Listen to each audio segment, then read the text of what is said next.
peut-être que chez vous, là, vous avez de quoi qui retient votre porte, qui n'arrête pas de refermer tout seul, là. Un genre d'affaire de même, gâteau aux fruits.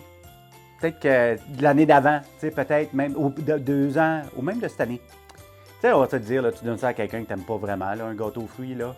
Mais pourtant, dans l'histoire, ça a déjà été très populaire.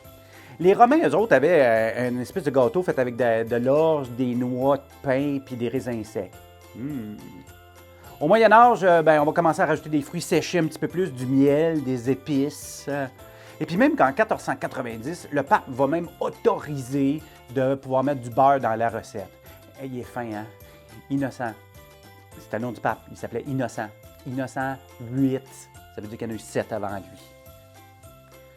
Mais là, dis ouais, mais là, c'est bien bon, mais les gens mangeaient tout ça. Tellement qu'au 19e siècle, c'était en Grande-Bretagne, le gâteau qu'on servait à un mariage. Là, rendu là, vous avez deux choix. Ou bien non, vous le gardez, votre gâteau, ou bien non, vous en débarrassez. Aux États-Unis, ils ont trouvé une façon bien intéressante de se débarrasser de leur gâteau aux fruits. À chaque année, le 7 janvier, à Manitou Springs, au Colorado, ils font un concours de garochage de gâteaux aux fruits. Les gens se patentent des canons, des catapultes, ils peuvent le lancer avec leurs mains. C'est calculé. Puis c'est sérieux comme concours, là. Fait que, tu sais, on pourrait peut-être faire une affaire de même au Québec. Je pense qu'il y aurait de quoi faire.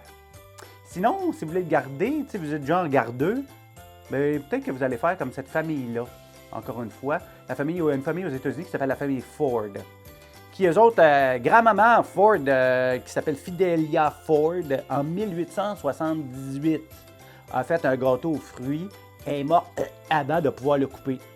Puis là, à sa mémoire, ils ont gardé le gâteau aux fruits qui est comme devenu dur comme la roche depuis le temps. Ils l'ont encore. Ça fait 148 ans qu'ils ont ce gâteau-là de génération en génération. Fait que votre espèce de stand de porte de même, là, peut-être que ça va devenir un héritage familial.